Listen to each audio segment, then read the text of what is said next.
Alright, we are recording. We'll go ahead and hide this. Alright.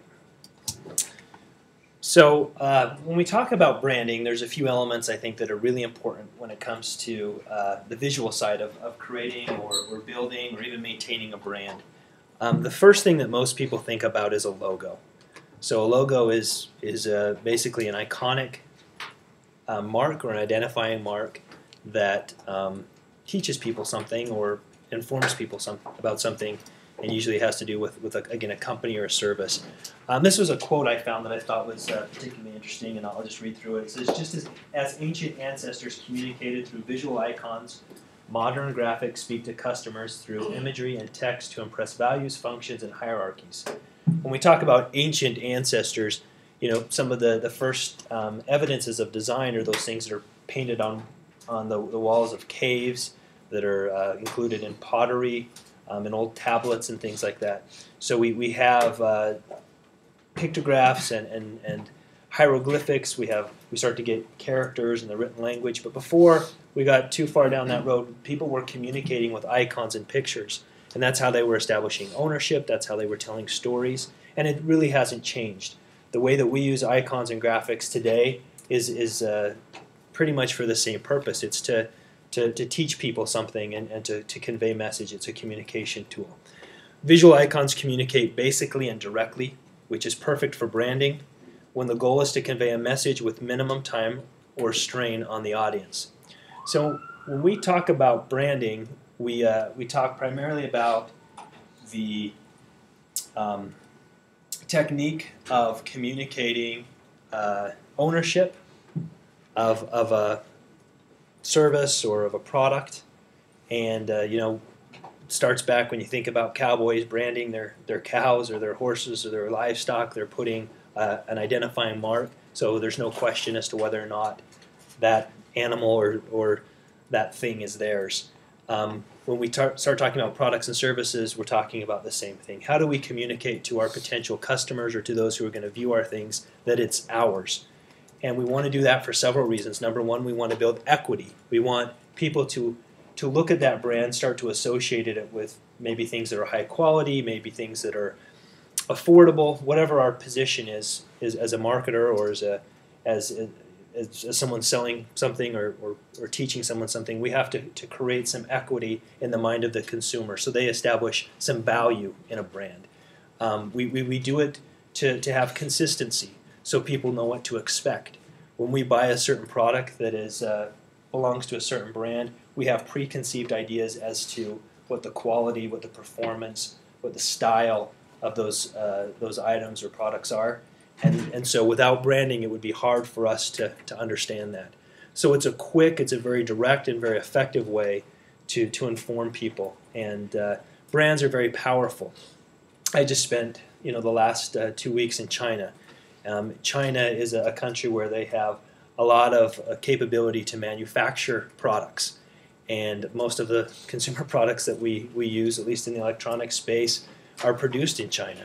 And the reason why we're not buying as consumers directly from Chinese factories, for the most part, is because that we want to buy from an established brand. We want to have the other things aside from the product that the brand offers. And so as I walk a market over there in China, I can see all kinds of products that I would normally buy in stores in the US, perhaps much cheaper because they've come directly from a factory. But I don't feel as good or as confident in those purchases because there's not a brand behind them. They're just the product. So brand gives ownership, it gives identification, it gives security, it gives equity, it gives association, it gives all these different things to a product or to a service.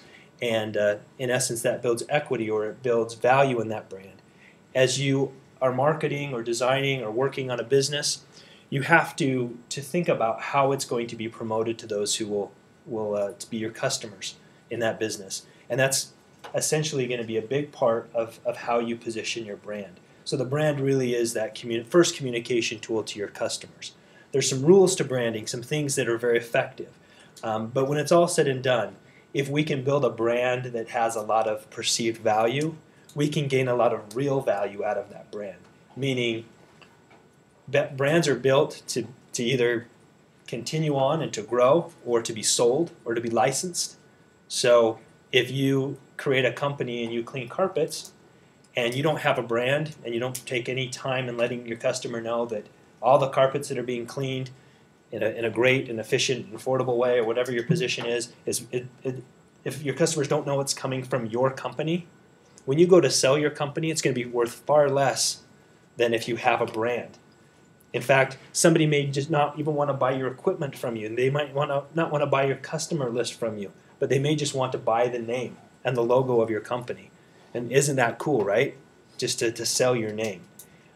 When you decide that your brand is popular and other people in business think your brand is popular or effective too, you have an opportunity to license it. And that means that you can take that identity mark, whether it's your logo or your look and feel, the creative behind your brand, and put it on other products that you don't even have to make. And basically people kind of rent it from you. They license or lease it from you. And you guys, I think, would all be surprised. I'm always surprised when I go to a licensing show and see how many of the big brands that each of us subscribe to and buy from are doing licensing deals. So there are products that we think are perhaps Nike, that we think are, when I see a lot of Swiss Army, we think that Nike's making all those products, or Swiss Army's making all those bags and backpacks and stuff. That's not true. You're taking a third-party company that manufactures those things. They don't have a strong enough brand to get into the sales channel or to charge a certain price for their product, so they go out and lease or license a brand and put it onto their bag, or, in my business and iPhone cases, they want to do a Kate Spade, right? Kate Spade's a popular woman's handbag and other fashion items. There's companies that have licensed the Kate Spade name. They don't have anything more to do with Kate Spade than really any of us, other than the fact that they were able to acquire that license, put her name on the case, do some designs that are similar to what she has on her bag, and we as consumers say, oh, I want to buy that iPod case because it's Kate Spade. So there's a lot of value in building that brand, and one of the big mistakes I see new companies make is they don't focus on the brand in the beginning, so they lose out on a period of time when they could be building more equity. So I would encourage any of us here that are thinking about starting a business or have already started a business to take a look at the brand and make sure that there's value in it, that it's consistent, it's recognizable, that it has legs to it, because at the end of the day, that brand will be worth a lot more money to you, or have a lot more value to you, if you've done it the right way, than if you have to try to reposition it or to redo it later on in your business cycle. The power of brands, I just wanted to show you guys, we get all very conditioned. A lot of brands that have money behind them do a lot of promotion and advertising, and through promotion and advertising we're told and we're taught what these brands can do for us and why they're great. And I have a little exercise where I've just taken little snippets of logos of some big companies, where if you just looked at the snippet, it doesn't mean anything at all, but I guarantee we'll all get them, or we'll get 90% of them and know what those logos are, just because it has been just seared into our minds. And that's the goal of most brands, is to become part of. There's two big hurdles to overcome. The first is to become part of what some people call your evoked set. So when you think about cola drinks, you have an evoked set. You immediately 2 or 3 drink companies come to your mind, right? Coke, Pepsi, whatever. They're part of our evoked set. That's seared into our minds, and we'll probably think that way forever. And so when we go and make a choice to buy a drink, those are usually, we create the options for us in our mind before we even show up at the counter or at the fridge or whatever. So that's hurdle number 1. You want to be part of that evoked set. If I say mountain bike, some of us might think of 3 kinds, some of us might think of 3 other kinds. Those are our own personal evoked sets. Ultimately, the goal is to be the part of the evoked set that everybody thinks about, right? The second thing that you try to strive for is to become a master brand. And a master brand is the name of a company or the logo of a company that becomes synonymous with a product type. And a great example is Kleenex. Kleenex is a brand. Kleenex is a facial tissue, right? So you don't say, please pass me a facial tissue. You say, please pass me a Kleenex. They have branded themselves so well and have been around so long and have done such a good job that we just call everything Kleenex. And there's probably different products in your life that you just say, hand me this, whatever, or get me some of that. And those are those master brands. And that's really the goal that we have as if we're putting on our marketing hats and we're trying to build brands. So I'll throw out some of these logos to you. You guys yell what it is. Okay, so I'm not showing you a finished design. I'm not showing you all the colors. I'm not showing even a complete letter. And we know that's NBC, right? That's pretty amazing. Next one. Okay. Isn't that amazing? Like, we have drank the Kool-Aid and we know what it is.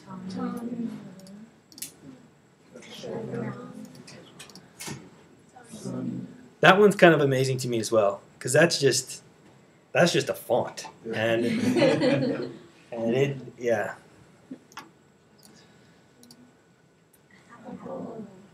That's an older Apple logo, and that's the old AT&T logo too, yes. Which is probably arguably one of the most powerful brands of all time, right? A check mark, a swoosh. You can put that on just about anything and sell it. I could take these cleaning wipes up here and I could have just put them in a total black tube with a little check mark, and we'd want to buy that. Like, and those are Nike wipes, right?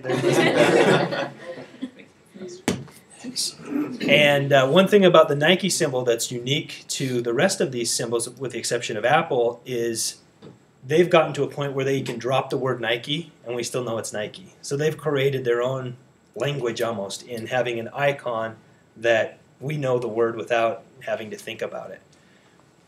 Awesome. Awesome they've done that. That's cost them hundreds of millions of dollars and lots of time and good strategic moves to create that. I would say that's very ambitious. When we're creating a brand, we probably can't start with a check mark and have everybody think that it's Nike. We have to educate them. So as you'll hear today, I suggest when we create a logo or an icon, we have the text along with it. We can use them sometimes independently as appropriate, but the more that we can reinforce the name with the icon or with the mark, the more staying power and the better we can educate people in the beginning of our brand, and then as time passes, maybe we can drop one or the other. All right, so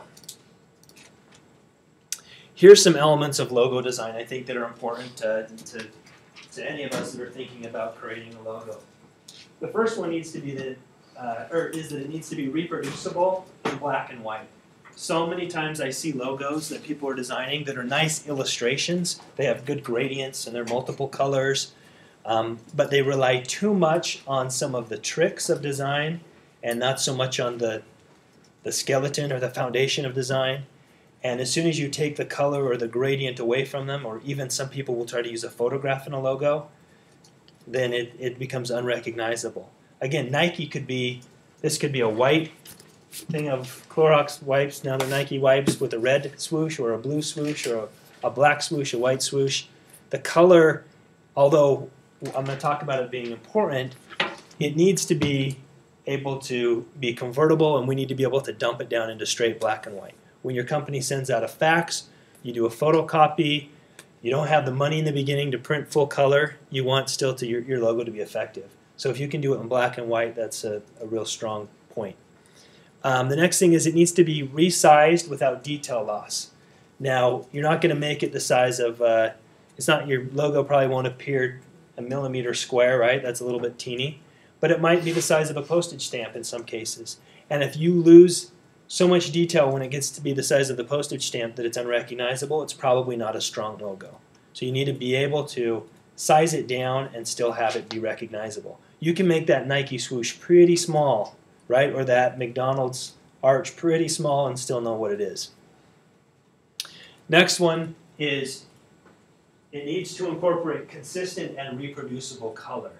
A good example is Coca-Cola has their own color of red. So when they do a can, they do an ad, they do a box or whatever, they try with everything they have to make sure that every red color is the same.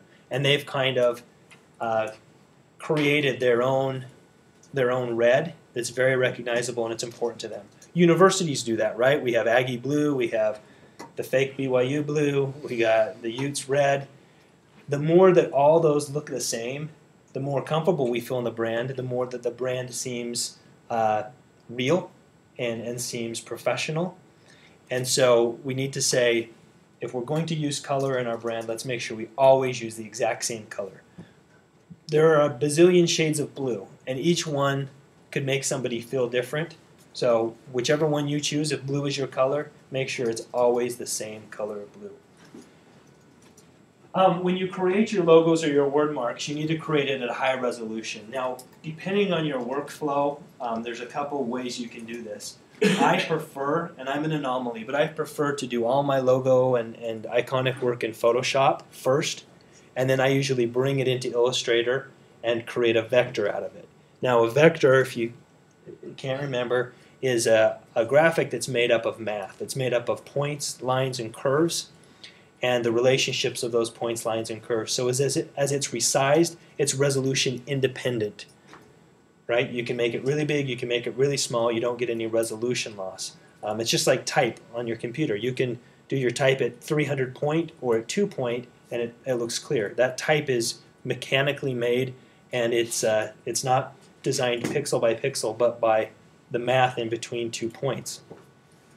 When you design a logo, depending on your workflow, you need to make sure it's at a high enough resolution that you can create a vector out of it. That's the ultimate.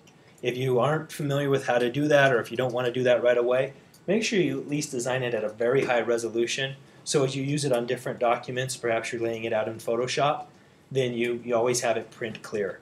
One of the telltale signs of a company that's not for real is that you'll see like a logo or on a letterhead or a business card and stuff, and it'll be like the web resolution and it will look really chunky. To me, that just says like either somebody isn't following the proper procedure in using the logo for the company, or they just really didn't have a great logo to begin with, or they stole it, some graphic from the web and they never took the time to actually make it their own. So resolution is really important. The next one, and these are elements according to me, so you won't find these in a book. Right or wrong, this is what I've lived by. I feel like it needs to have balance. Now, balance doesn't necessarily need to be symmetry, but it needs to feel settled. It needs to feel like it could sit on a hat, it could sit on a shirt, it could sit on a pen, it could sit on the side of a car. You need to visualize all the different places that it could be, on a mug or whatever, and to feel balanced and whole and complete. If it's completely asymmetrical, if it's completely tilted one way or the other, make sure that that's for a purpose. A lot of the best logos that are most effective logos that are around are very simple, they're very bold and recognizable from a distance. Again, they can be scaled down, and they just feel complete and balanced. So when you look at it, after you've designed it, ask yourself that question. Does it look balanced? Does it look complete? And the last thing I have here is it needs to represent the business in either a direct or indirect way. So if your business is making TVs, your logo needs to have some element, either directly or indirectly, that it coexists or seems to be cooperative with TVs, right? I had an instructor when I was doing my advertising degree that gave us all these rules as far as advertising of what to do and what not to do. And one thing he said is, you don't have to say. You don't have to say, and that basically means if you're doing a TV company and it was Kent's TV company, it doesn't have to be Kent's TV company and here's a little picture of a TV, right? We don't have to be that direct. It could be Kent's TV company and maybe the logo is on a stand like it was a TV, or maybe there is an element of a TV or of something to do with media, maybe a little film strip, maybe it's a remote control, maybe it's something that's completely abstract but that looks like the shine that comes off of a TV. I don't know what it is, but try to find something that has meaning and that's consistent or congruent with your subject. If you're just putting a generic symbol on there, it's going to have less meaning, and it's going to be more of a challenge to get that associated with the company than if it has a natural tie-in. Does that make sense? There's a lot of websites you can go on that you can pay $30 or $50 or whatever to get a custom designed logo, and in most cases they're just using some kind of a repeated or an object or a little graphic that probably exists in 17 million other places, throwing some text next to it, kind of arranging it and saying, there's your logo. Probably not the best solution. The more clever you can make it, the more consistent you can make it with the mission of the company, I think the better off you're going to be. All right, here's some examples. These are old logos of where I'm just showing how you can take different elements of both the subject or the company type and taking advantage of characters and laying them out in an effective kind of a word mark presentation. In fact, two of these are using the exact same font, the Lakeside Village and the Mai Kauai Wedding, but very different look and feel to them. Once you've established kind of a logo and a feel, actually let me go through this. Then you're going to get to a point where you're actually laying it out into an identity system. We'll talk about that in a second. Here's a couple other tips I'll throw out, and these are just things as you begin designing, which we'll do in a minute, to be aware of. I am a huge proponent to the point of being completely obtuse and annoying about research. I think that if you're great at research, that can make up for a lot of maybe difficulties that you have in being a great designer. If you're not naturally a great designer, but you're great at doing research, you can be just as effective as the person who's born with the design gift. Going out, seeing what other people are doing, what other companies are doing, what other solutions have already been had by people with a similar problem, and using that as ammunition to come up with a good design is irreplaceable. It is so important. So the things that I do when I design a logo is I have a ton of books, more books than I can carry, that are all filled with logo examples of other companies. And I'll go through those and I'll make little hand sketches of things, elements I like, styles I like, colors I like, fonts I like. I'll take pictures with my iPhone and then I'll send them to myself. And I'll try to basically build an archive or a resource with a specific project in mind. I'll do Google searches. I'll type in if the logo was for Clorox or it was for some kind of a sanitary wipe like these Clorox wipes. I will go on and type in wipe logos. And I'll see all the different solutions people have come up with, and then I'll do variations of that same term. And then I may even do something that's completely different, maybe the opposite, like dirt logos, and see if there's anything there that makes sense. And I'll spend on the research phase, if I'm designing a brand identity for a company, I could spend a full day not even designing a logo, but just doing the research and assembling all the different resources that can help me be effective, so I'm not just starting with a blank canvas. One of the biggest challenges any designer has is opening up Photoshop or opening up a design program, saying new document, and having a big white canvas stuck in front of them and say, okay, now what? If you can start with a bunch of resources around the edges, a bunch of designs, if you keep past work that you've done, which I do a lot, I'll keep bits and pieces of things I've done before that maybe didn't make the cut or weren't selected by a client, that I can reuse or restyle, I can kind of hit the ground running. I'll shut up about that one, but I'm super passionate about it. Try to use familiar shapes. The more we can use geometric shapes or set shapes that are already balanced and filled, shields, circles, hexagons, whatever, it's usually a great place to start, and it's a lot of times it's a natural fit. And it becomes a little more accommodating when you start to visualize your logo on different mediums.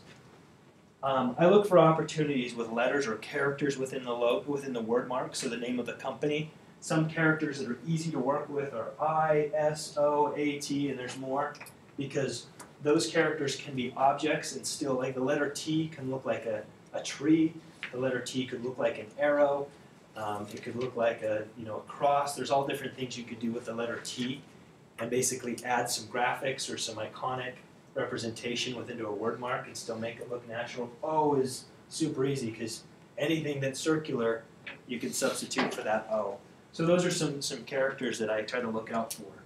Offsetting the type means instead of, if you have multiple words that are the name of the company, you can put them in juxtaposition, you can rearrange them instead of just typing it out in one long line. I think our tendency is to want to type everything out in these nice clean lines, but if we offset it, if we resize it, which is the next one, so maybe one word's a little bit bigger than the other, sometimes we can mix fonts, but that's real tricky.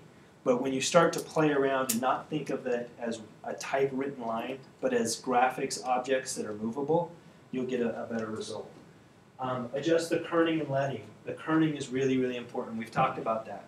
The difference between the FedEx logo and typing the word FedEx out in Arial bold is a lot the kerning. They've tightened it up. There's a lot of companies I could show you out there who have just taken a good font, tightened it up between the characters, maybe made a couple small adjustments, and have something that looks finished and done. And there's a lot of companies that try to do the same thing, but just type the word out in Papyrus or whatever the font is. Again, I don't like Papyrus. And they say that's good, and it just doesn't look right. It doesn't look finished. Contrast in colors is really important. So you want to be able to have some kind of a dynamic feel to your logo.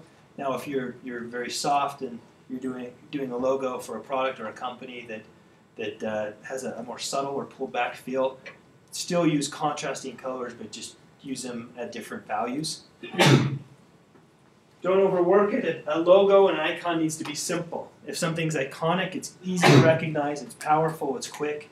The more ornate we get, if I'm opening a fly fishing shop and in my logo I have to have a picture of a fly fisherman, and I show the fly and I show the type of fish and the splashing water and a boat and a mountain in the sun and a bird in the sky and another fish that's looking at the bait and all these different things, it probably becomes more of an illustration and less of a logo.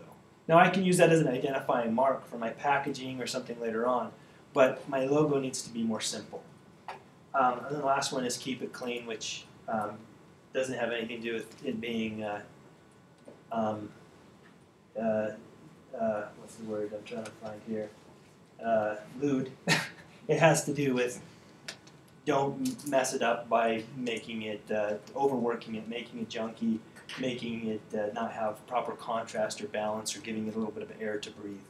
A lot of companies, when they design a logo and a branding guide, or some people call it a style guide, they establish rules of how the logo is to be treated. So I've done this with a lot of the companies that I work with, where I've taken their logo and then I've actually measured out a physical space that has to exist around their logo at all times, so that if they place it on a piece of marketing collateral, that they don't start putting text and other images and things into that space. So it's basically an off-limit zone, and that establishes some prominence and kind of a hierarchy to the logo.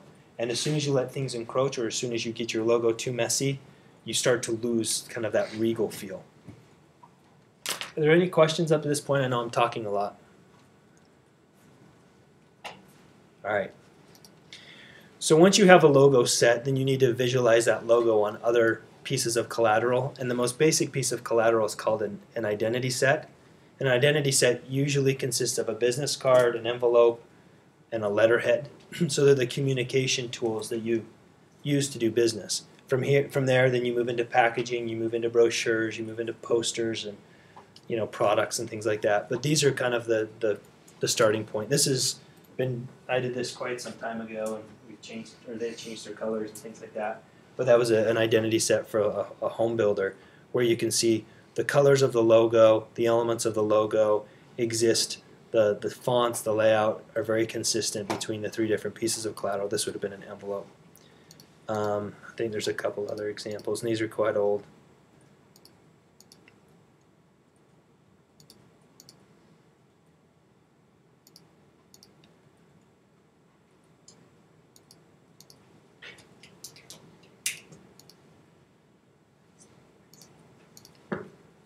That was an old business card from my little business. And then I just threw in a bunch of examples of business cards. I think of when people think about creating a business card, they're generally thinking logo, name, information, or whatever, and they kind of leave it at that. We're going to have a business card as part of your assignment. I just do these in.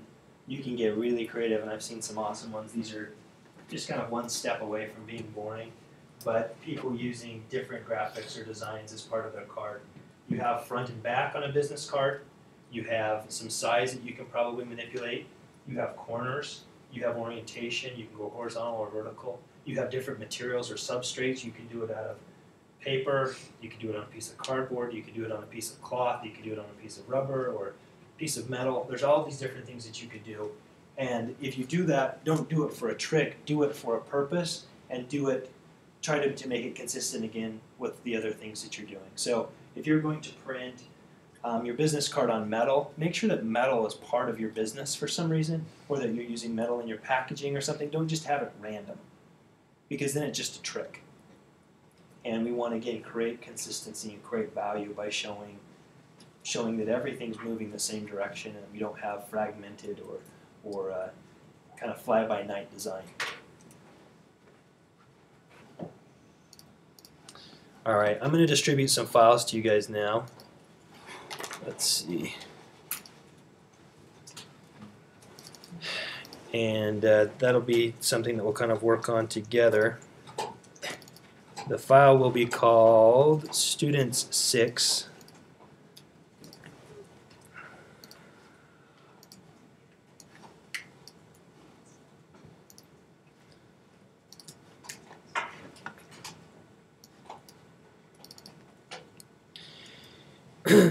Student 6 has your assignment as well as some working files.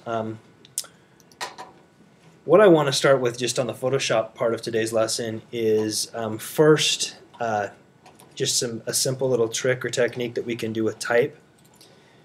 And then we'll talk a little bit about our pen tool, because our pen tool is a very powerful tool when creating logos. This is an example of something that we can do that's really quick. You can do this with any logo or any word mark at any time as another option. So as I'm designing for somebody, I will design a bunch. I go through a phase I call rapid prototyping, where I just do tons and tons of different designs. And then once I know kind of the direction, or I've established which ones I like best, I will start to manipulate and alter them even when they're finished. I'll just basically copy the folder and do a couple options to it, and then copy it again and see if I can find a better solution. So let's just pretend that this is very simple. This logo is just a red box with the word or the acronym CBC, which I don't know what that means. We could go into this same word mark, and just by making a couple alterations, we could end up with something like this, which is a totally different look and feel, right? And maybe looks a little more customized. I don't know if this is the solution, but to be able to manipulate our objects as far as their perspective and their size and arrangement sometimes is really nice and can give us a different look than if we were just sitting on a piece of paper sketching and trying to think about how we're going to arrange the objects or the shapes. So to get from this CBC to the option I just showed you, we just have a couple simple steps. That one had a ring around it. So to make a ring, we've got lots of different options. I'm just going to get my elliptical marquee tool. I'll just do it kind of the MacGyver way and drag a circle out over the letter CBC. If I hold down Shift, it makes the circle nice and balanced. If I hold down at the same time, if I hold down my space bar, it allows me to remove or position the circle. So I'm going to kind of eyeball it to the center. It looks like I'm a little bit off, so I can always just go back inside the circle and move it when I have my selection tool active. So I have my selection tool active. If the selection tool is on the inside of the circle, I can move it. Or at any time, I can just hold down my space bar, and that will, oops. That's what happens. Okay. I guess you know what, I think you have to hold your space bar. Let me escape out of this. I think when you're dragging out your circle, if you hold down your space bar, you can move it. Does that make sense? Say it again. So right now I'm holding down Shift. I haven't let go of my mouse, so I'm able to resize my circle. If I hold down spacebar while I'm still doing this, it allows me to reposition it as I'm creating the size. As I let go, I think what it's doing is it's saying, okay, I'll try to adjust or move this canvas around, and we don't need to do it at that point. So if you need to move it once you've let go ahead and just put your cursor on the inside, and then you should be able to move it. Sorry, I do those things and I don't think about them. It's just my mind. You can also use your arrow keys up and down and move it pixel by pixel. So I'm going to create a new layer, and I have a couple options here. I want white as the ring color. I can go Edit and go to Stroke and choose a stroke and actually just basically fill a line in around it. So that's one way. The only problem with it is I want to do it on the inside is I have to kind of guess. So I say, what does it look like, 30 pixels? And I'd have to keep going back and forth and trying to find the right stroke size. Another thing is I could fill it with white entirely, deselect it, take the fill all the way back, and then go to FX, and then go to Stroke here. So I've created a white circle, I've pulled the fill out of it, but I put a layer effect on it that I can then eyeball and make the stroke more or less apparent. So that's another way to do it.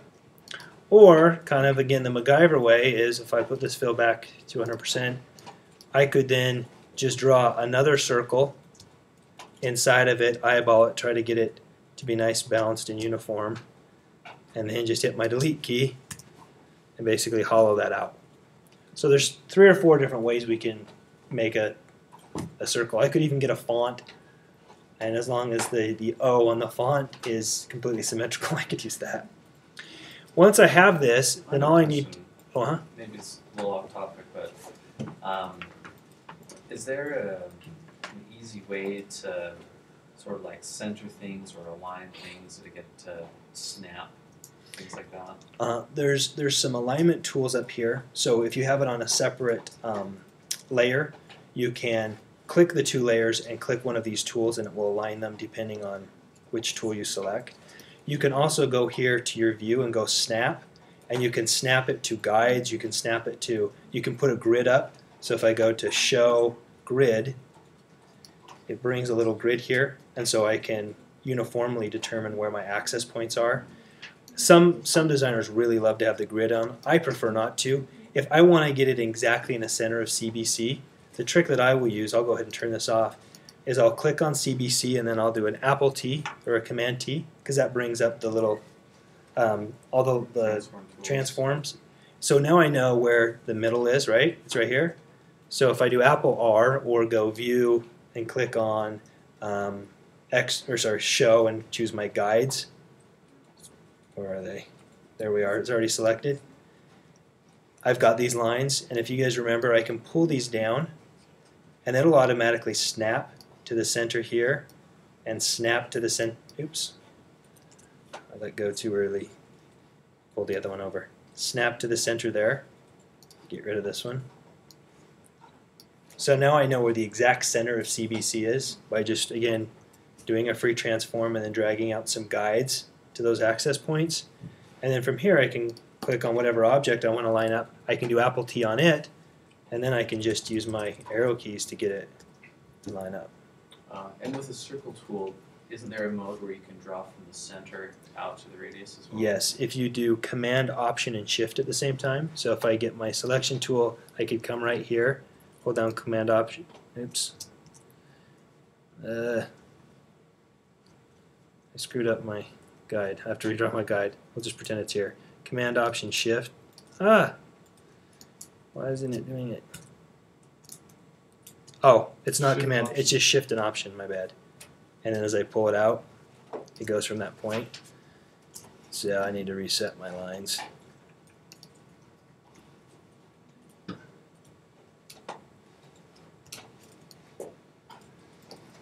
Throw those, that one there. Get rid of these. Come here, Shift Option from the center point. There we go.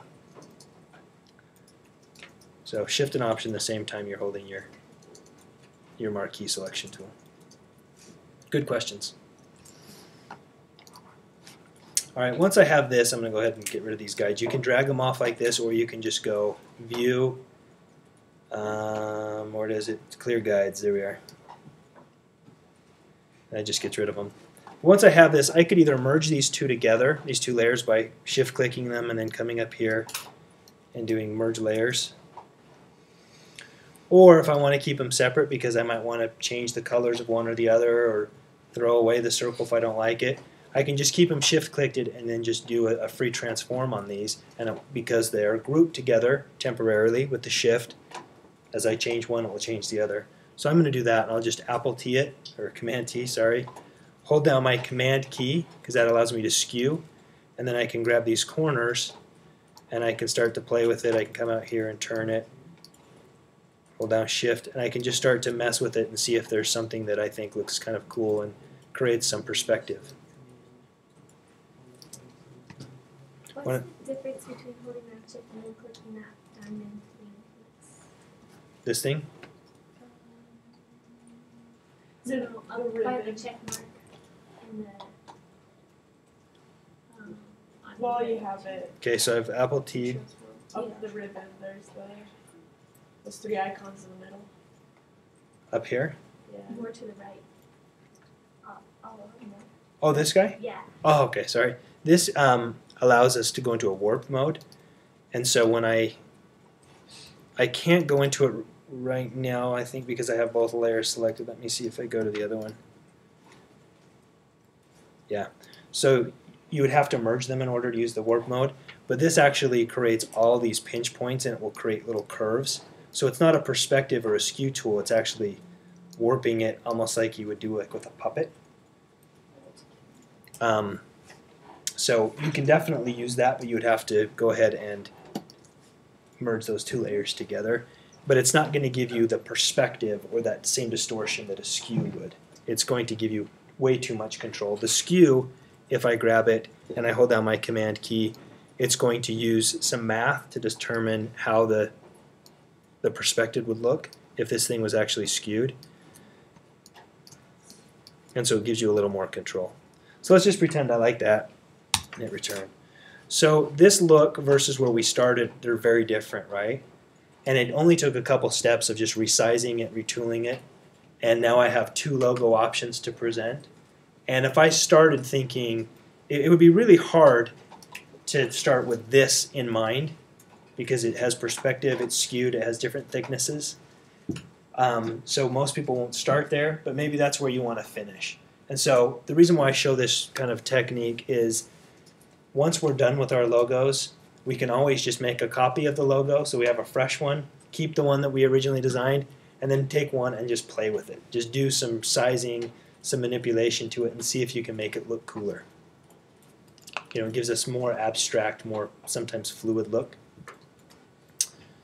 All right.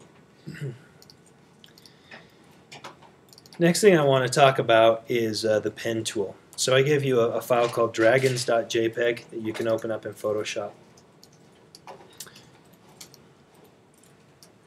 A lot of times we, when we're creating a logo, we need to actually create a shape that becomes a graphic or an icon. Now that might be something that we freehand draw. It might be something that we find a photograph of and we need to kind of trace. Maybe a combination of the two, or maybe altering a piece of clip art that we bought or purchased. But if we try to use our paintbrush, if we try to use our marquee selection tools, it becomes very difficult to get nice, smooth, even lines. I mentioned earlier about vectors. So vectors are those points and curves and lines and line segments that create math, which are resolution independent. Photoshop originally did not have any vector information, and then over time it's allowed, or as it's grown, they've allowed some vector information to be completed in Photoshop. The most effective tool for creating vector shapes is our pen tool, and it's the same principle and same type of tool that's used both in Adobe Illustrator and in Adobe InDesign.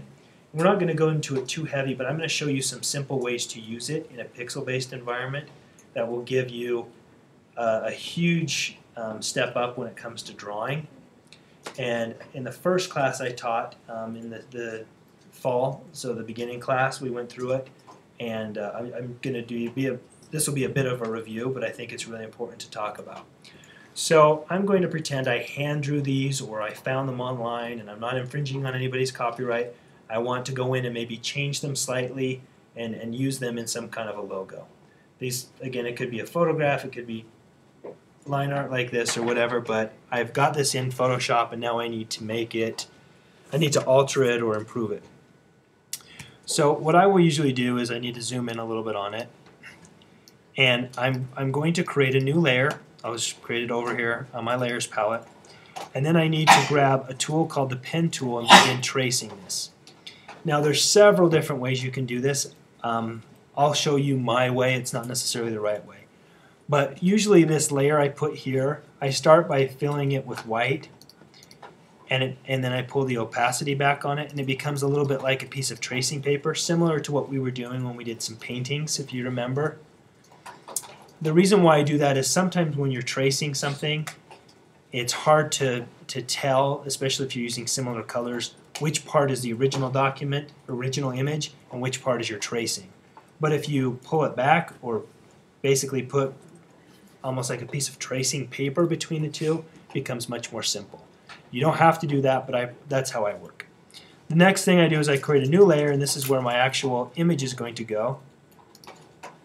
And I come over here to my tool palette and I pick a tool called the pen tool. And you can see it is located just underneath some of my photo manipulation tools.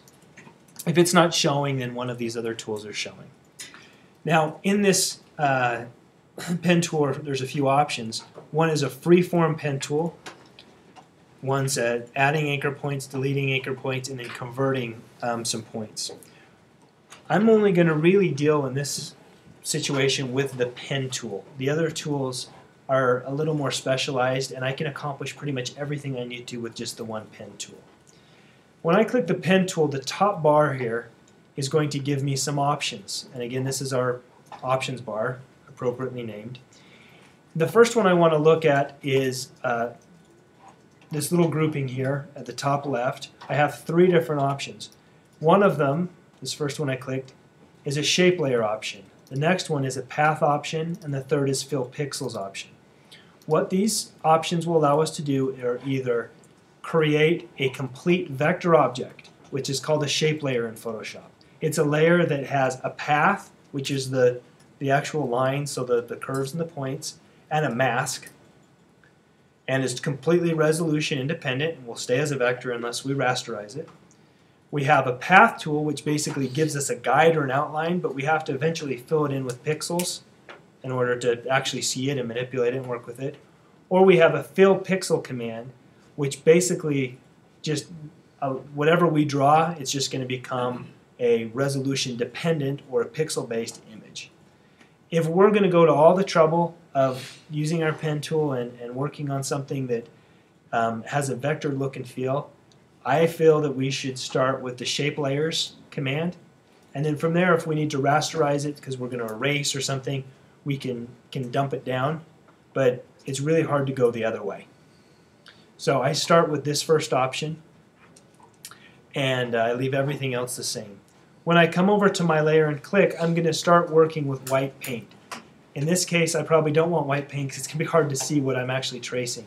So I'm going to go ahead and switch it to black. It could be any color you want. You can change it later. I pick a point within the illustration where I want to start, and I click. And that immediately turns my layer here on the top left in my layers palette, or sorry, top right, to a shape layer. You see how it says shape 1, and we have an icon that just becomes a fill solid color, the black here, with a little chain link, and then another icon which is going to represent our path. This is automatically done for you. You don't need to worry about it, and as I start working through, it'll make more sense. But I've started by saying this is a point in my path. This is a point in the lines and curves that are going to make up my object. I need to click where the next point's going to be. Now, if the point's a straight line, I just put my cursor there, click and let go, and you see it's drawn a straight line, a little segment between those 2 points.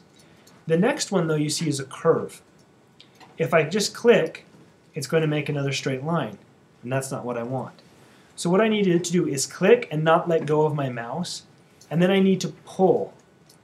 And I need to pull one way or the other to try to match the curve. And you see you have these little handles. The orientation and the proximity between the two handles determines the curve. And this is using some math and kind of a geometric approach to create a shape that's not made up of simple straight lines. When I let go of it, you'll notice it still shows me where those two handles are. And from here, I could click my Option key and I could actually adjust one or both of those handles, and it will adjust that curve. The blessing and the curse of having these two handles is when I draw my next, or I put down my next point, you see how when I clicked, I haven't drug anything out, but it already has a curve associated with it. It's because it's referencing the second of the two handles. It's trying to make an S curve. It's trying to make everything smooth for me. And sometimes that's really beneficial. But sometimes, in this case, it's not, because it doesn't give me the curve that I want. So here's a trick, and this is something that you're going to want to take a mental note on, is anytime we make a curve, at least when we start out until we get to be advanced pen tool drawers, we want to Option click that point, because that gets, you see how that got rid of that handle there? I'll go back, Option click it, and that way we start afresh. So if I clicked here and just wanted a complete line segment, you see it's straight and it didn't follow a curve. If I want to do another curve, I can click and drag and it will start over. And then I can come up to the next point and click, drag out a little curve, which means the next one I want to just Option click that, come back. And you can see once you get kind of a feel for this, you can go pretty quick with it. But you've got to remember to Option click away that curve if you ever get into trouble. Now I'm going to go around this and start to fill in my object. Now you notice I kind of have a little problem.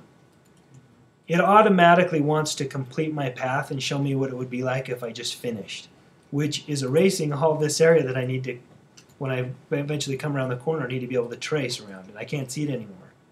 So another trick I use along with the tracing paper is I take the layer that I'm working on and I pull the opacity back on that a little bit too, so I can see through it, and I can always turn that up again at the end. But that helps me when I'm tracing to see my object. Now in this case I'm going to pretend like I want to change this dragon a little bit. So I've got a guide here, but let's say I want to bring this body a little bit fatter than it was. I'm going to Option click it, and then I'll go a little fatter over here. And then I'm going to Option click it, and then I'm going to come into here. I'm just going to change it up a little bit, and then maybe I'll make the jaw much bigger. And he's got, is that an underbite or an overbite? I don't know. But now I've changed my dragging quite a bit, right? But it was sure nice that I had the original object to use kind of as a reference. Now I can come over here and I can start a new path, and it will actually start a whole new shape layer for me, which is very convenient. And I'll click and I'll draw this piece of it. And I'll again take some artistic license to kind of change it up a little bit.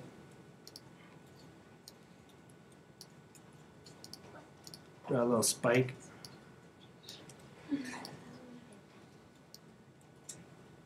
I've got a question. Yes.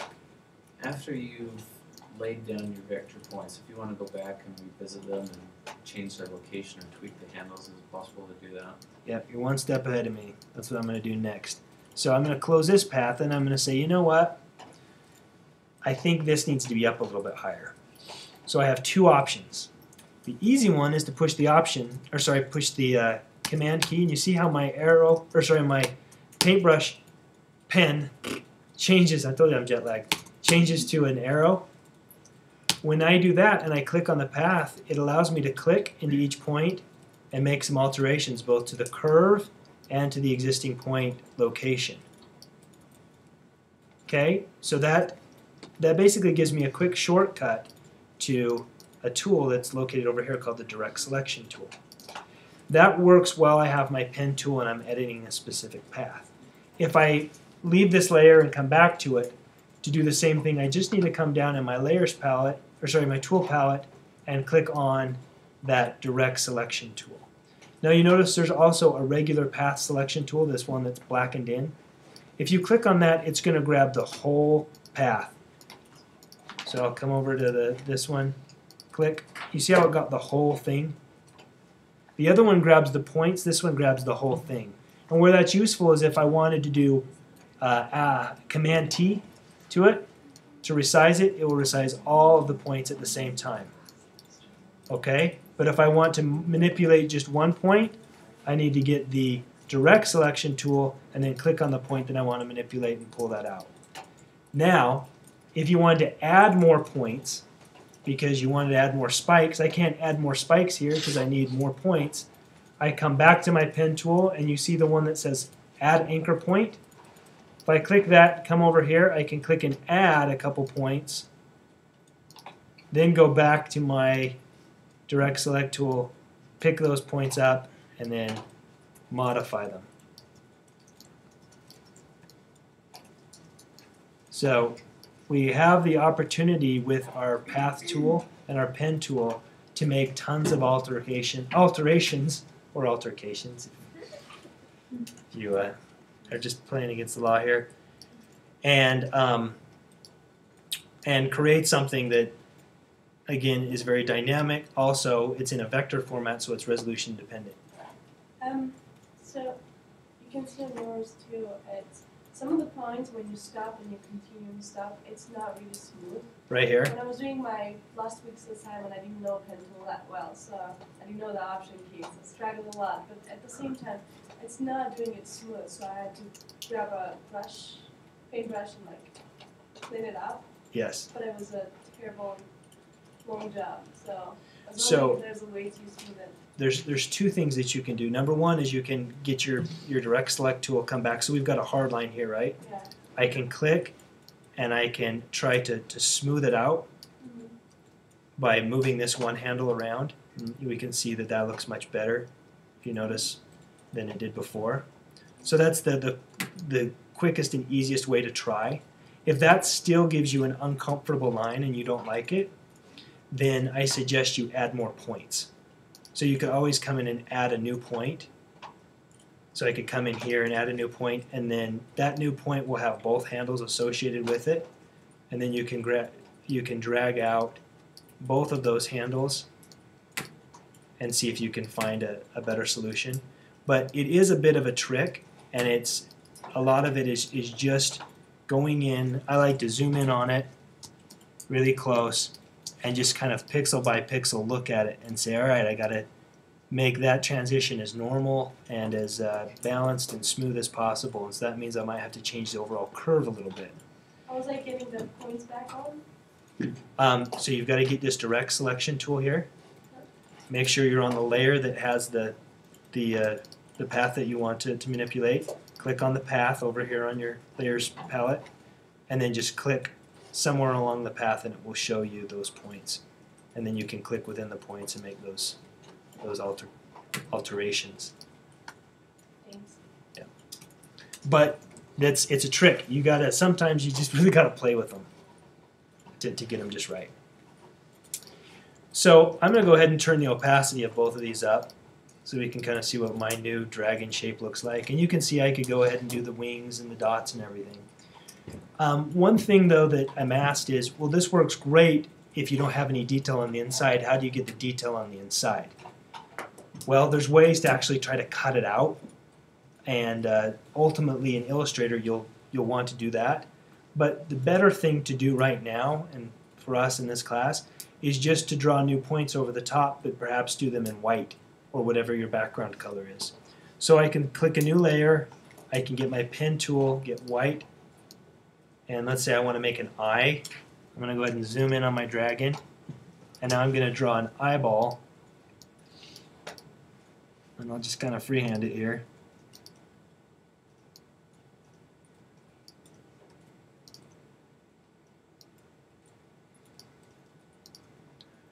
An eyeball for my dragon. Again, the opacity is set low, so I'll turn it all up. And for all intents and purposes, it looks like that eye is cut out of the design. I could do the same thing with some lines or some scales or whatever. And you're going to build this vector graphic up in layer after layer after layer. And the composite is going to look like one solid image that has pieces cut out. But the power in having it, again, layer by layer, is if you want to modify it or kick out one or redo one or recolor one. So we do this as a black dragon, but later on we want to make the scales or the belly of it yellow and parts of the eyeball red and whatever. When we have them all as separate layers, it's as easy as going over to the shape layer, double-clicking it, and switching a new color. And why didn't that work? Am I in RGB mode? Yes. No, I'm in a grayscale, so let me go back. Double-click. There we go. Double-click. Oops.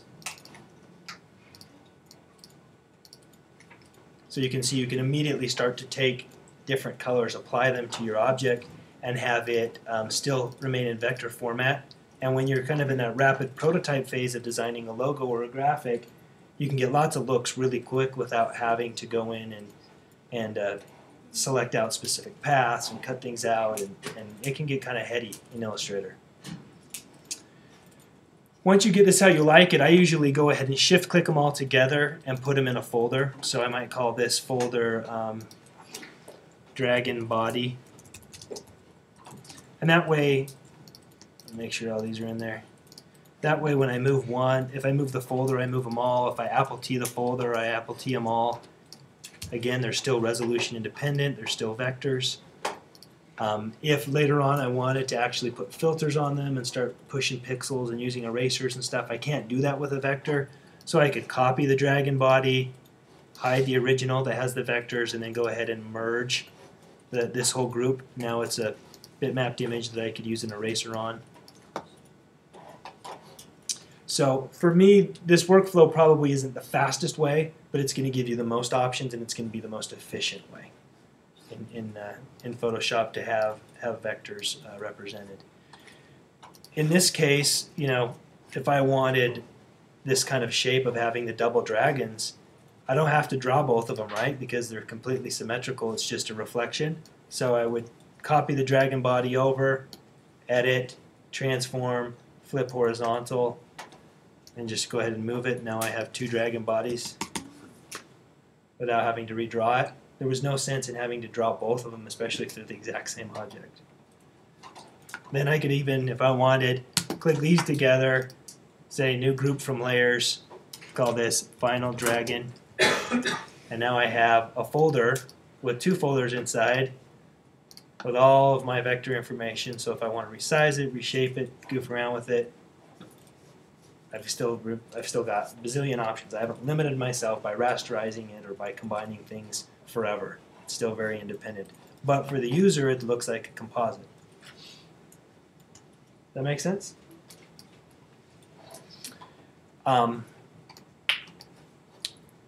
So the two things I really wanted you to get out of this from the Photoshop perspective are, one, once you're done with anything, so now let's say I'm done with these dragons, I'm going to make a copy of this. Let's say I'm satisfied with this, I write Dragon Logo Incorporated or whatever the name of the company is. I mess around with the font and the kerning and all this stuff. I get it how I like it. I keep that one as an original, and then I might come into this other one and say, you know what if I fool around with these dragons and I go ahead and merge all these links, so now this is a rasterized layer, and I Apple T it, and what if I add perspective to these dragons? What if I squish them? What if I warp them? What if I do something else with them? You know, is that going to be a better option for me? If not, I just ditch it. But if I never do that, I might not get that extra flair or that extra oomph that skewing or resizing or reshaping something can bring. So if you have those two tricks and you understand how to do the pen tool, really, like, you have a ton of options when it comes to making a logo. So if I'm you guys and I'm making a logo and I don't like to draw, I don't like to hand sketch. If you do, hand sketch, take a picture with your camera, scan it in or whatever, and then trace over the top in Photoshop, and you're good to go. If not, go search for other logos, other icons, pieces of clip art, photographs. If you're making a logo of a fish for fly fishing, you can actually go find a picture of a fish and trace over the top of it, or you could go to Google and Google Images and type in fish icons or fish clip art. See what you can find, and this gives you don't have to be a great artist. You just can trace right over the top and make some alterations to it. But it kind of puts everybody on an even playing field. Again, my process, I'll show you some old logos that I did, is I like to do, like if somebody assigns me to do a logo, I usually do too many and I have to pull them back, but I could do anywhere from 10 to 50 variations of a logo and I work very quickly. That's just kind of how I am. And not all of them are awesome, but I like to get all my ideas out. Usually the ones that come out first are the same ones that kind of anybody would think of, and so they're not necessarily the best. The more you work on it, the more you start to alter or take different variations of the same idea. It opens up new ideas, and then I will usually put them on some kind of a sheet. So this is my buddy's business I did a long time ago. He owns a welding shop in town. This was one of the logo sheets I gave him with just some options for his welding company. They're not awesome, but they're just some quick work. And then from there, he was able to hone it down into the logo that he wanted. I probably had 60, and this is just, I gave him all the sheets, but usually I try to limit it for my clients. This was actually for a student. This is more of an illustration, but his dad owned a gas station, and he asked me he wanted a cowboy on a horse and a bunch of stuff. I think it's out in Vernal or somewhere. I don't know if you guys have been. I've never been to it, but they ended up putting these on T-shirts and stuff. But you can see there's some very different looks. I have a question. The first one, the very top left Yep. one. Did you draw the man on the? Yeah. You drew it? Yeah. So I started an illustration, so I can draw and paint. So I drew that by hand, and then I sketched it, or then I scanned it in and worked on it. This one, I found an old image of a cowboy that was doing something else. I think he had a rope. And I used that kind of as my basis and traced over the top to kind of give it an old vintage feel. I drew the boot. This horse I drew, but I just went and found a picture of a horse jumping and then tried to stylize it. This is years ago. This is like 10 years ago. But what's the process that usually happens when you have a client and you show them like this many logos and you say, yeah, I like this one, but I want to change this, or how many revisions are there? It's a great question. It really depends on the client.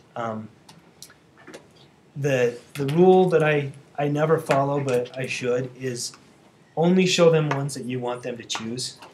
I think you're compelled as a designer to show value because you're going to give them a bill, and at the end of the day, they're going to get a logo. Like, let's use the example of the FedEx or McDonald's. We could all create that now with the pen tool really, really quick. Half hour at tops, and we're done with it. And when the McDonald's got the bill and it was for $30,000 or $100,000 or whatever they got charged for their logo, you know, as a designer, you feel a little self-conscious, and you're like, I want to show you that a lot of work went into this. It's not just the logo, but it's everything that built the logo, and this is the reason why we're where we're at. So you feel compelled to show them all of your sketches, and I do that. It's not the best way to do it because you're going to show them things you don't like, and the reason why they're hiring you is because they're not good at that. They're not good at knowing what looks great. They look at you to be the expert, and so chances are they'll pick something that's safe, and usually the safe ones aren't the good ones. So you really, if you're trying to be spot on, you want to say, I barfed out all my ideas. Here's all my rapid prototypes, their sketches, their, samples or whatever. Let me choose the ones that I think that are best, and not be self-conscious and not worry about them thinking that I didn't do any work because I've only got 3 to show them. Because at the end of the day, you want them to get the best logo possible. And if they ask to see your work or what led to this, then you can show it to them later. So I would be really careful. This is way too many probably to show somebody, but that's just, I suck and I always do it. The other thing I would be aware of is anytime you take something and you give it to a group, everyone in the group wants to feel or wants to justify their existence in the group. So everybody's going to have a comment, and they're going to try to design by committee. And then they're going to say, you know what, I really like this one, but I really like the text on this boot, but I like the horse jumping over the thing. So can we make a horse jumping over the boot? And suddenly you got something that just is really bad. So you need to make sure that you establish one decision maker, and you need to be a part of that decision, and you need to be very opinionated. I think that's important. Ultimately, you're doing it as a service, and so whatever the client wants is what they're going to get. And you don't want to say, well, I'm just going to walk away and because you're just not going to get paid in that position. And we're doing commercial art, and we're doing it to support ourselves. But you have to be very careful with that, and that's always a trick. There's certain concessions I'll make, and you want to take their feedback, but you want to be careful you don't kill the design. How much do you usually charge? Like for a logo, how much would it cost? Do you charge by like time it took you, or? There's a couple ways. So, in the beginning I used to charge everything by the hour, and because of my experience and where I got with my career, it was hard for some people to say, wow, like that's a lot of money per hour, and they'd say, well, how many hours is it going to take? And I can't always tell, because sometimes you got it and you can knock it out really fast, and other times you really got to work. So I got to a point where I was just kind of flat bidding them, and it would depend on the feel that I had for the company, of how far they wanted me to go, what their budgets were, how far they already were, if I was modifying an existing logo or starting from scratch. But for me, where I'm at right now, I wouldn't touch a logo for probably less than $3,000 or $4,000. And I've charged more than that. Usually, though, the logo leads into other things because you're establishing the brand. So you're not just saying, here's your little graphic, but you're saying, here's your graphic, this is the reason behind it, this is how it's going to be applied. Here's the black and white version, here's the colored version, here's the PNGs, here's the JPEGs, here's the illustrators and the PDF files. These are the colors you're going to use. I'll always do an identity guide, even if it's just a one page. Here's the fonts that you're going to use on your collateral. Here's the PMS values, so you can replicate the color. So for me, it becomes a much bigger thing. If somebody just says, hey, I'm starting a new business, can you whip up 2 or 3 logos for me? I'm just not interested anymore. But when you start, and when I started, that's what I did. And I probably designed logos for a couple $100 back then. Without getting too detailed, I can't give you a specific answer, but the gamut is really huge. I have heard rumors, and I don't know if it's true, that the FedEx logo, and I keep using as an example, it was billed out at almost $1 million. And you look at it and you're like, what? But, it's paid off.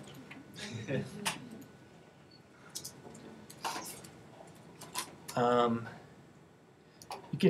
thought I'd throw this in here. These were my first renditions of Ifrogz logos a long time ago. Did you come up with a logo? Yeah.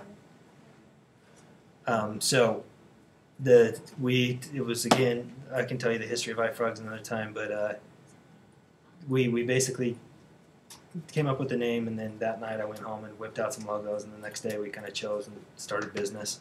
So we kind of ended up with a variation of this one here at the top. These are pretty cheesy and pretty bad, but that's just kind of some history that I thought was interesting.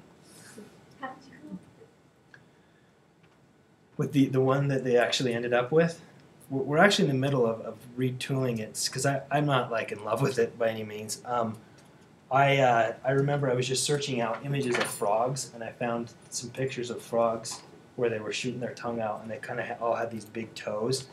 And so I drew it out to scale, like I kind of traced a frog, and then I started manipulating with my pen tool, and then I grabbed my perspective tool, the one I just talked to you about, making it skewed, and I just pulled that side out really big, and it started looking almost, it has kind of like a Rastafarian look, like a little funky.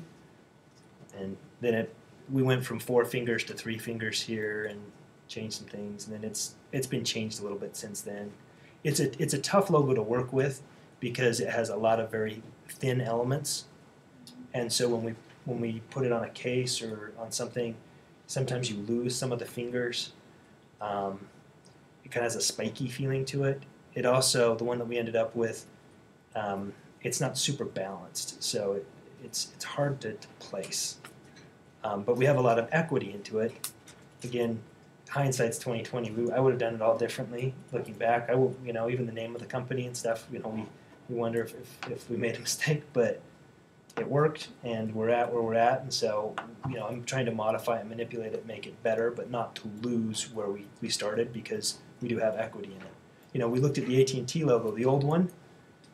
Looks kind of old and stagnant. And when they went to the new one, they had to say, how do we preserve the equity we have in the old one and still come out with a new look and feel. And that's a trick. And there's companies that they deal with what they call brand rejuvenation or brand reflection, and they take and do focus groups and do all kinds of things to try to determine how can we improve the look and feel of the brand without losing the customer. You know, Pepsi has changed their logo and their look quite a bit, but we still know that it's Pepsi because they've been very methodical and strategic about it. Nike, originally Nike was written in block letters and it was just kind of on a slant, and it was always associated with the swoosh.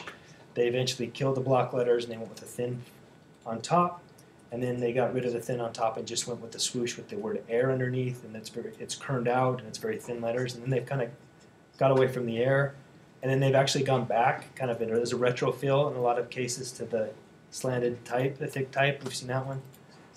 They have the luxury of just doing whatever they want, but brands will usually evolve.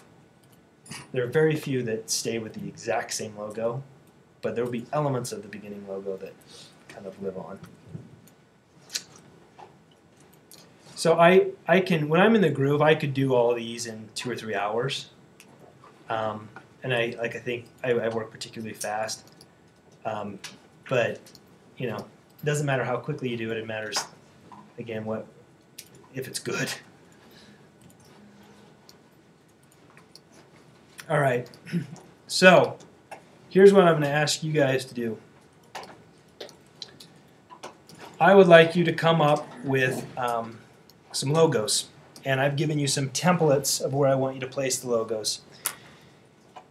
I want you to take an existing company or create a fictitious company, and I want you to come up with 6 different versions. Now, these can be rapid prototypes. They don't have to be completely finished. They're kind of your sketches. But I want to see 6 different concepts. And I'm going to have you put those on this little template that I've put in your folder. So you'll have one here, one here, one here, one here, one here. Okay, so let's say you're making a logo for Acme bikes, right? So here's your one that has a bicycle wheel. It says Acme. Here's got a little bicycle element. Here's one that has a little picture of a road but no bicycle. Whatever you want to do, let's have 6 different logos. They don't have to be dialed in and finished, but they have to be different concepts. Then you're going to take 2 of those logos and you're going to put them on this sheet here. These are going to be your 2 favorite. So you're going to start with broad. You're going to narrow it down to 2 that you finish. So 2 that are presentable. From those 2, then I want you to choose one, and I want you to make a business card for the one. And let me show you an example. So there's 6 ones, don't have to be finished. No, but they have to convey a message. I'm just going to look at them and say, did they try? Did they try to come up with 6 different things? I'm not going to say, oh, the lines are bad and nice job, dummy, that font sucks. I'm not going to do that. I just want to see that you're thinking. And then you're going to create, here's the 2 logos we're pretending that I came up with that I liked best. From there, this is the one that I chose to put on a business card, and here's the front and back. This is in a horizontal orientation. On your guide here that I gave you, you can place the 2 logos here, and then you can place your designs either horizontal or vertical, so a front and back to a business card.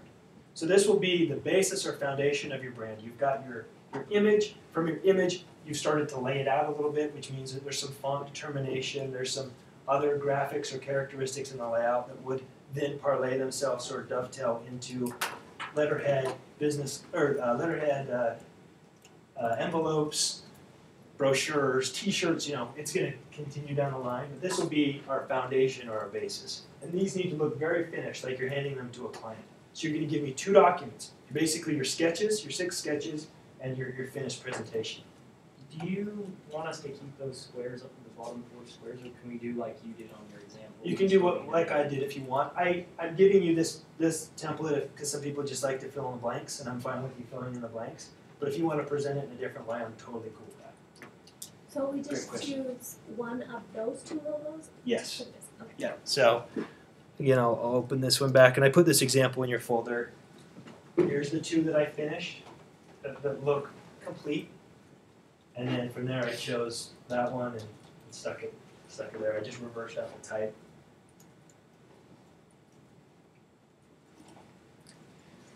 All right.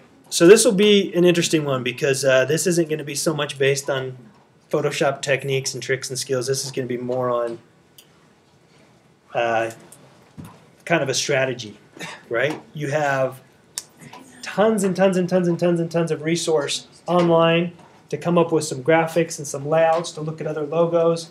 We talked about a few tips and tricks of how you can make an effective logo. Now you just got to try to bust something out. If it's me, I would think of a company or a business and a business name that's not too complicated, right? So if you're not great at drawing and you don't like doing the little marks, and you choose a bike company and the only thing you can think of is bike tires and bike wheels and stuff, and that's kind of hard to illustrate, don't do bikes.